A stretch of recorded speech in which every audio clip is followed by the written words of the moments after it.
안녕하십니까, 이진우입니다. 글로벌 투자은행 크레딧 스위스에서 최근 한 달 반 동안 120조 원 규모의 고객 예금이 빠져나갔습니다. 일각에서는 2008년 금융위기의 도화선이 된 리먼 브러더스 파산 같은 사태가 또 발생하는 거 아니냐 하는 우려도 함께 나옵니다. 크레딧 스위스 은행에서 요즘 무슨 일이 벌어지고 있는 건지 이 얘기 좀 자세하게 들어보겠고요. 내년부터 렌터카나 카쉐어링 차량의 영업 구역 규제가 좀 풀립니다. 그동안은 고객이 편도로 이용한 카쉐어링 차량을 등록지로 원상 복귀해 놔야만 다른 고객이 이용할 수 있었는데 이 규정을 좀 바꾼다는군요. 구체적으로 뭐가 달라지는 건지 이 내용도 좀 들어보겠습니다. 11월 25일 금요일 손에 잡히는 경제 광고 잠깐 듣고 한국은행의 기준금리 인상 소식부터 들어보겠습니다. 네, 복잡하고 어렵고 딱딱한 경제 뉴스들을 부드럽게 풀어드리는 시간, 김현우 소장, 박세훈 작가, 그리고 오늘은 서울경제신문의 서은영 기자 나와 있습니다. 세 분 어서 오십시오. 네, 안녕하세요. 자, 오늘은 한국은행의 기준금리를 어제 0.25%포인트를 올렸는데 이제 우리나라 기준금리가 그럼 얼마 된 겁니까? 3.25%. 3.25. 그렇습니다. 예. 사실 어제 0.25%포인트 올릴 거라는 건 거의 기정사실처럼 되어 있었습니다. 0.25%포인트만 올린 건 요약하면 이런 거예요. 일단 우리나라의 물가지수가 높게 나오곤 있으니까 물가를 잡기 위해서 금리를 올리긴 하는데 요새 기준금리 오르면서 대출 이자도 오르고 채권 금리도 오르고 그러면서 부동산 시장도 영향을 받고 있는 상황이라서 금리를 또다시 0.5%포인트 올리면 연쇄 부작용에 대한 우려가 크니까 일단 이번에는 0.25%포인트만 올린 것도 있고요. 조금만 올렸다 이거죠? 그렇습니다. 최근에 미국의 물가지수도 낮게 나오고 있고 상대적으로 생산자 지수도 좀 낮게 나오고 엊그제 공개된 연준 의사록을 보니까 금리 결정하는 사람들의 대다수가 앞으로 기준금리 인상 속도를 좀 늦춰야 한다. 이렇게 생각하는 걸로 나와 있거든요. 예. 이 얘기는 미국이 기준금리를 생각보다는 좀 덜 올릴 것 같다는 거라서 우리도 이번에는 한 박자 쉬어가자라는 것도 있고요. 예. 최근에 달러원 환율도 조금 떨어지기도 하니까 이번에는 0.25%포인트 정도만 올리고 내년의 상황 봐가면서 다시 조정을 한다는 겁니다. 어제가 기준금리 결정하는 올해 마지막 회의였거든요. 올해는 끝이다. 끝입니다. 회의가 없으니까 네. 더 올리고 싶어도. 그렇습니다. 물론 12월 달에 긴급하게 임시로 소집해서 할 수도 있겠으나 네. 그런 일은 잘 벌어지지 않습니다. 그렇군요. 내년은 언제까지 얼마까지 올리느냐. 네. 지금 3.25인데 네. 예, 그게 관건일 텐데 네. 뭐 얼마까지 올린다고 말은 정확히는 안 해줬을 거고. 말을 정확히 했습니다. 그래요? 네. 어. 그 미국 같은 경우에는 예. 금리 결정하는 사람들이 금리 전망을 어떻게 하고 있는지를 점으로 찍어서 석 달에 한 번씩 보여주잖아요. 예. 이걸 점도표라고 하는데 어제 한국은행 총재가 구두로 점도표를 찍어줬습니다. 어떻게 얘기를 했냐면요. 사실 0.25% 어제 올리는 건 만장일치로 결정이 됐는데 예. 내년에 얼마나 올릴지는 좀 갈렸다라고 얘기를 하면서 3.25% 그러니까 그대로 가야 된다라고 하는 사람이 한 명 있었고 지금부터는 그 기준금리 올리지 마라. 그렇습니다. 그게 한 명. 네. 예. 3.75%까지는 올릴 거다라고 했던 사람이 두 명 있었다. 두 스텝은 더 올라가도 괜찮겠다. 네. 두 명. 그리고 다수인 3명이 3.5% 올려야 된다라고 얘기했다고 네. 정확하게 가이드라인을 줬습니다. 내년엔 대략 한 번 정도 올릴 것도 같아요가 뉘앙스네요. 그렇습니다. 한 번 정도 올리는 걸 대다수가 보고 있습니다. 그렇군요. 그러니까 근데 또 이제 금리 인상 사이클이 거기서 끝나면 예. 이자 비용 측면에서는 한숨 돌릴 수 있을지도 모르겠습니다만 이 금리를 내년에 한 번만 올릴 거라고 보는 이유를 들어보면 예. 한숨을 쉬게 될지도 모릅니다. 왜냐하면 어제 한국은행이 기준금리를 올리는 결정을 하면서 내년의 경제가 어떨 것 같은지 전망도 함께 발표를 했는데 내년도 경제 성장률이 1% 후반일 것 같다. 이렇게 얘기를 했습니다. 1점 몇 이렇게 나온다고요? 네, 1.7% 정도로. 1.7. 예. 올해 8월에 전망했을 때는 2% 초반, 2.1% 정도 될 거라고 했었거든요. 예. 그러니까 내년에 생각보다 더 안 좋을 것 같다라는 겁니다. 참고로 경제 성장률 1%대는요. 전 세계적으로 경기가 매우 안 좋을 때 있죠. 흔히 뭐 무슨 위기 이런 거 붙을 때 그럴 때만 봐오던 숫자였거든요. 예. 그러니까 8월 전망보다 더 안 좋게 보는 이유는 세계 경제가 안 좋으니까 내년에 생각보다 수출이 덜 될 것 같고 예. 우리나라에 특히 수출 덜 되는 것들 중에서 반도체 수출이 잘 안 될 것 같다. 그러니 우리 경제가 좀 많이 안 좋을 것 같다. 이렇게 보는 겁니다. 예. 근데 경제가 안 좋은 상황에 금리를 더 올리게 되면 우리 경제가 감당하기가 어려울 것 같으니 내년에는 금리를 한 번 정도만 더 올릴 걸로 본다는 거고 경제가 어려워지면서 소비도 줄고 그러면서 물가도 자연스럽게 떨어질 거라고도 보기 때문에 네. 금리를 내년에는 한 번 정도만 올리지 않겠냐라는 겁니다.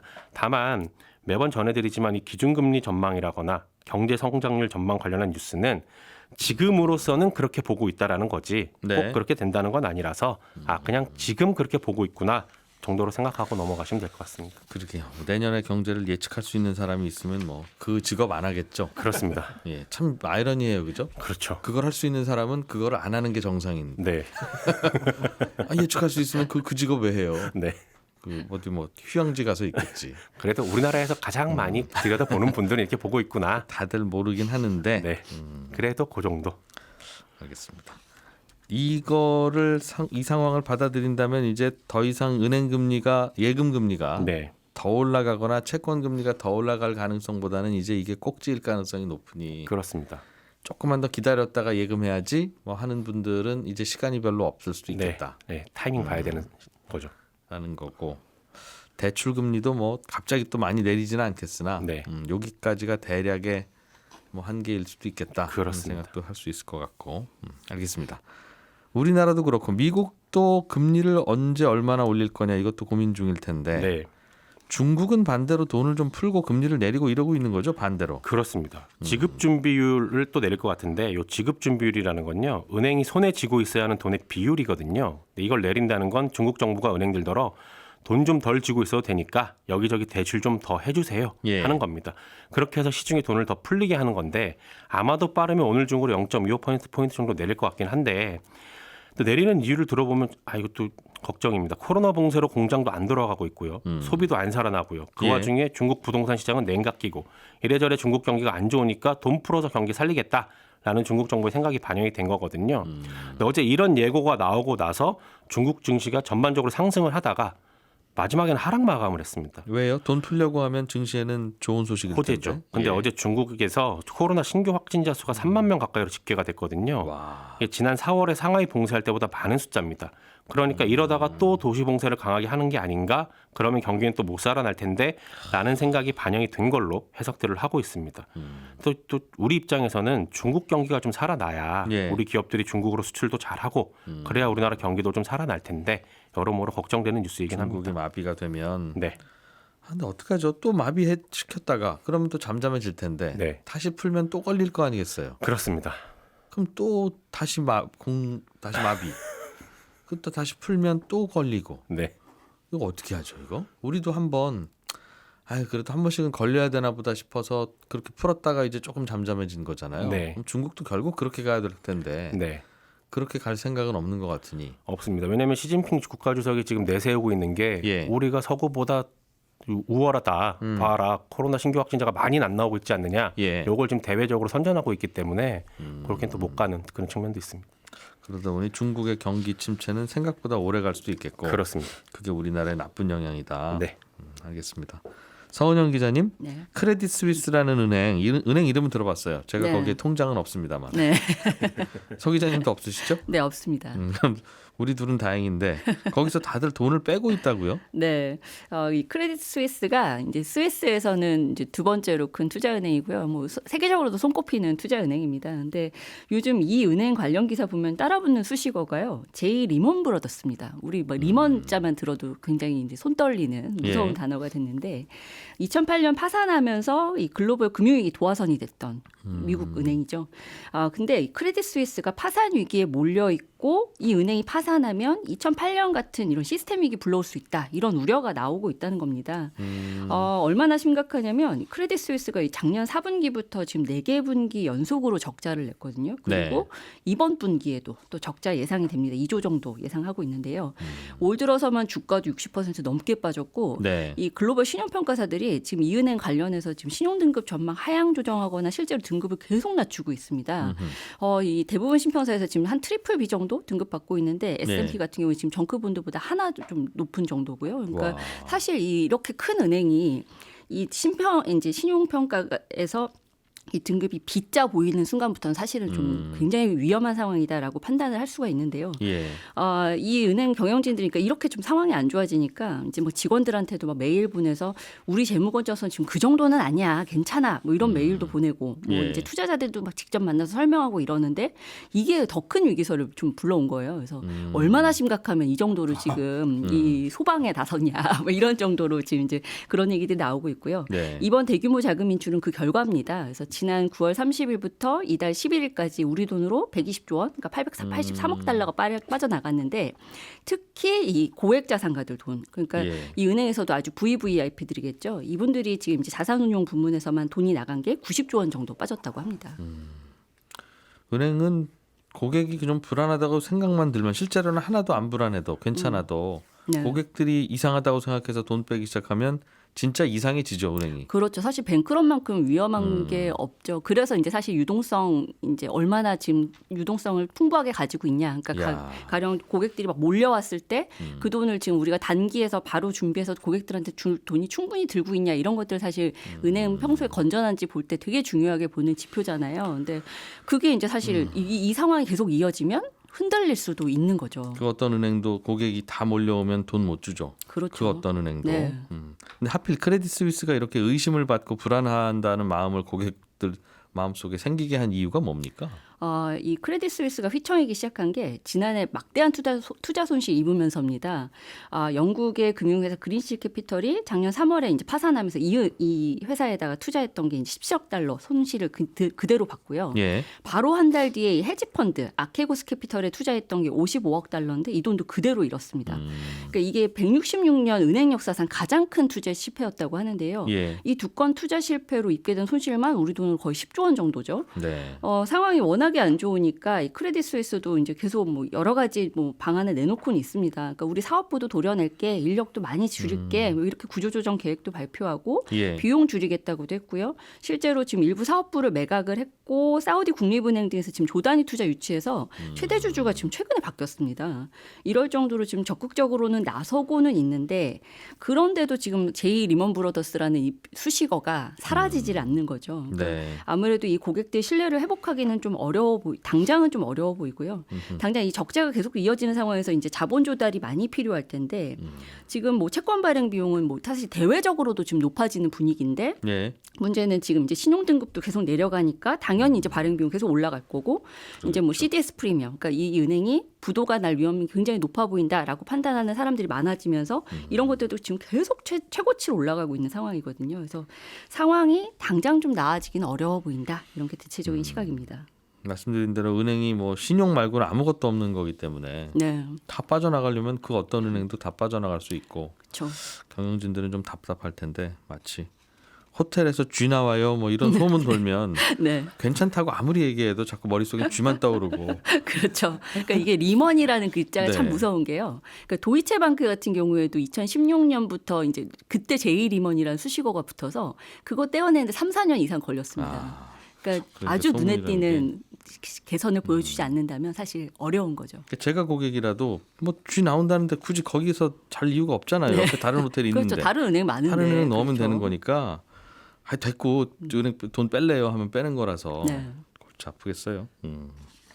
알겠습니다. 어떤 상황인지는 실제로 들여다봐야 되는데 고객들이 신뢰를 자꾸 거둬가고 있다. 네. 알겠습니다. 김현우 소장님, 네. 렌터카나 뭐 카쉐어링, 공유 차량 뭐 이런 것들이 영업을 할 때 네. 지역 규제가 좀 완화된다는 건데 무슨 얘기입니까? 네, 이게 이제 공정위에서 나온 규제 개선 방안인데요. 예. 여러 가지가 올해 나왔었는데 그 중에 29가지가 확정이 됐고, 그 중에 이제 생활에 밀접해 보이는 몇 가지를 가져왔습니다. 그 내용 중에 하나가 이제 카쉐어링, 그러니까 그리고 렌터카 이런 네. 것들에 관련된 규제인데 지금은 이런 차량을 빌려서 다른 지역, 그러니까 시, 군 경계를 넘어가는 다른 지역으로 간 다음에 차를 그쪽에다가 반납을 하게 되면 그 차량을 대여해주는 사업자는 15일 이내에 그 차를 다시 원래 지역으로 가지고 와야 되고 예. 그 타 지역에서는 영업을 할 수가 없습니다. 그러니까 그 타 지역에 차를 세워놓더라도 빨리 가지고 와라. 2주 안에는 대략 2주 안에는 가지고 와서 니네 지역에서만 영업을 해라. 이런 규제가 있었거든요. 그럼 서울에서 차 빌린 사람이 네. 이 뭐 청주에다 갖다 내려놨으면 네. 그럴 수 있잖아요. 그럴 수 있죠. 저 청주 갈 때 잠깐 차를 빌려 쓰고 싶은 거니까. 네. 그러면 그 차는 일주일 안에 서울로 반드시 갖고 와야 된다. 2주 안에 가져와야 되고 그 대여 사업자도 청주에서는 그 차를 빌려주는 영업을 할 수가 없도록 되어 있습니다. 여기서 그냥 하루만 다른 분한테 빌려주는 것도 안 되고. 네, 그렇습니다. 예. 요 규제 같은 게 사실은 그런 자동차를 빌려주는 영업을 하려면 영업소에다가 주차장을 확보를 해놔야 되고 그리고 그 주차장이 확보된 지역 내에서만 영업을 해라라는 게 이 법의 취지였거든요. 네. 근데 그게 그대로 남아있다 보니까 새롭게 생긴 렌트의 형태인 카쉐어링 같은 경우에는 별도의 주차장을 마련하고 영업소를 갖고 있는 게 아니라 그냥 일반적인 주차장에다가 그 구역을 마련해서 예. 거기에 직접 사람들이 찾아가지고 차를 빌리고 다른 지역에 있는 그 구역에다 반납을 하는 구조잖아요. 예. 그러다 보니까 시군 경계를 넘어갈 수가 있는데 그렇게 됐을 때 나는 서울에서 청주 갈 거야. 근데 청주에다가 가는 그 비용은 당연히 내가 계산을 해야 되지만 이 업체 입장에서는 이걸 갖고 와야 되니까 그 비용까지도 부담을 하셔라. 라는 것 때문에 이용자들의 비용 부담이 굉장히 많이 늘어나게 서울에서 청주 가는 손님한테 빌려줬으면 네. 그 다음날 아이고 마침 청주에서 서울 오는 손님도 있네. 됩니다. 예, 그럼 그분한테 빌려주면 딱이네. 딱이죠. 라고 생각하는데 그건 안 된다는 안 거예요. 된다는 그렇게 하면. 예. 그리고 심지어 청주에서 며칠 그냥 뭐 하루나 이틀 정도 예. 돌리는 것도 안 되고 그것도 안 되고 예, 반드시 그래서- 갖고 와야 돼. 영업도 안 되고 반드시 갖고 와야 되고. 그렇습니다. 그런데 이 규제가 차량을 반납한 지역에서도 2주 동안 15일 동안은 영업을 할 수가 있고 네. 그 다음에는 뭐 갖고 오는 건 마찬가지입니다. 다만 아직까지 구체적으로 나오진 않은 건 서울에서 청주로 가는데 청주 손님이 부산으로 갔을 때 예. 부산에서도 제3의 지역에서도 영업을 할 수 있도록 해줄 것이냐 이런 것들은 좀 의견 수렴을 해가지고 법을 개정할 예정입니다. 지금 생각하면 그걸 굳이 왜 막아놨을까 싶어요. 아마 그 지역에서 예, 지역 렌터카 업체들 보호하려고. 그렇죠. 그것과 플러스 주차장은 갖고 있어야 렌터카 영업이 되지 너희들이 주차장도 없는 상태에서 네. 영업을 하게 되면 아무데나 차 세워놓고 교통 질서에 혼란을 줄 것 아니냐. 그리고 그 주차장이 서울에 있다고 해가지고 부산까지 영향을 미치는 건 아닐 테니까 그 지역 내에서만 영업을 해라. 그리고 뭐 아마 영업권을 보호해 주려는 취지에서 옛날에 만들어진 것 같은데 네. 그게 유지되면서 새로운 서비스들이 나오다 보니까 불편하게 된 것 같습니다. 알겠습니다. 그러면 그 도시 안에서 예를 들면 서울에서는 마포에서 빌려서 네. 저 광진구까지 잠깐 탈 수도 있잖아요. 예, 그렇죠. 그리고 나서 광진구에다 세워놓고 저는 이제 볼일 다 봤으니까 안녕할 수도 있는데. 네, 그럼 그 광진구에서 어떤 손님이 다시 동작구 가시려고 한다. 네. 그럼 그 차를 또 이렇게 옮기고 그거는 가능합니까? 그런 거는 지금도 가능합니다. 그게 시군 경계 내에서는 그렇게 뭐 광진구 갔다가 뭐 마포구 갔다가 이런 건 가능한데 서울시에서 뭐 청주시 혹은 대전시 이렇게 내려가는 거는 그건 안 된다. 불가능하지만 예. 야, 광역에서는 막아놓고 네, 그렇습니다. 그 안에서는 돌아가도 되고. 네, 그런데 광역에서도 이제는 좀 풀어주겠다. 네, 하는 광역에서 거군요. 풀어줍니다. 문제는 그 차를 세워놓을 장소잖아요. 서울 예. 같은 경우에는 그 공유 차량을 세워놓는 장소들이 굉장히 많이 확보가 되어 있습니다. 근데 지방에서만 조금 써보신 분들은 아마 느끼실 텐데 내가 이용하려는 곳이 역 근처 혹은 네. 뭐 공항 근처인 경우들이 많이 있잖아요. 음. 그런 곳에서는 그런 땡땡존 무슨 차량 이름을 대서 그런 존에 차를 세워놓고 거기서 차를 빌리고 거기다 반납을 해야 돼요. 네. 그러니까 왜 그러냐 하면 이런 주차장을 확보를 해야 되는데 카시어링 업체들이 주차장을 다 사가지고 그렇게 하는 건 아니거든요. 그러니까 이미 있는 주차장을 빌리거나 네. 그렇게 해서 차를 대여해 줄 수 있는 예약소라는 걸 설치해서 운영을 하고 있는 건데 지금까지는 이게 공영 주차장에는 이걸 설치할 수가 없었습니다.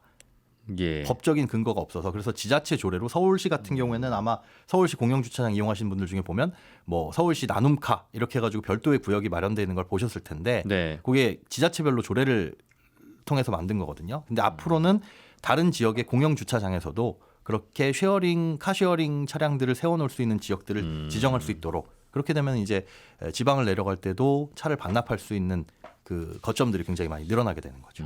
뭐 소카, 그린카 뭐 이런 네, 그렇습니다. 이런 영업하는 분들은 좋아졌네요. 둘 다. 네, 그리고 그걸 이용하시는 분들도 조금 더 편리해지는 공정위에서 취지는 그겁니다. 이용자들의 편의 그리고 비용 부담 완화 네. 이 두 가지를 달성하겠다. 막을 때는 왜 막아놨었을까요? 그때도 풀어놓으면 이용자들이 편의가 있었을 텐데. 기존의 법이 그대로 있었는데 거기에 이제 플러스 카쉐어링이라는 서비스가 생겨나다 보니까 이게 좀 불편해진 거라고 볼 수 있죠. 또 혹시 뭐 달라지거나 바뀌는 거 있습니까? 보험하고 신용카드 마케팅 관련 규제가 좀 완화됩니다. 현재는 보험 영업을 할 때 그 가입자들에게 혹은 가입을 할 만한 사람들에게 줄 수 있는 사은품의 가격이 3만 원으로 제한이 되어 있거든요. 예. 그러니까 우리가 홈쇼핑 보면 상담만 받아도 이거 드립니다라고 하는 것들의 가격이 3만 원을 넘지가 않습니다. 그런데 이게 앞으로는 아니지만 20만 원까지도 올라갈 수 있을 것으로 보입니다. 다만 아무 선물이나 주는 건 안 되고 예. 그 선물이 이 보험을 가입하는 데 있어서 사고 발생 위험을 낮추는 것. 예를 들어서 뭐 건강보험 가입자한테 혈압계 혹은 네. 스마트워치 이런 걸 준다거나 예. 아니면 화재보험 가입자한테 화재 감지기나 가스 감지기 이렇게 직접적인 연관이 있는 것들은 조금 고가의 사은품을 줄 수도 있도록. 왜 그렇게 하냐? 이렇게 하면 보험사들이 서로 경쟁을 할 거고 마케팅이 치열해질 거고 소비자들은 조금 더 좋은 사은품을 받을 수도 있고 좋은 보험 상품을 가입할 수 있는 기회가 된다라는 게 취지인 거죠. 그럴 거면 굳이 왜 요걸로 구분을 하죠? 그리고 모르겠습니다. 뭐 생명보험 같은 거 하면서 한우 세트 드리면 네. 이게 과연 건강에 좋아서 드린 겁니다라고 한 건지 저도 읽어보면서 약간 갸우뚱하게 했습니다. 그 범위를 어디까지 둘 것이냐. 한참 뭐 경쟁할 때는 경쟁하지 말라고 또 이 금액 낮춰놨었는데 네. 알겠습니다. 예, 저는 여성시대 끝나고 11시 5분에 이어지는 손에 잡히는 경제 플러스에서 다시 인사드리러 올게요. 이진우였습니다. 고맙습니다.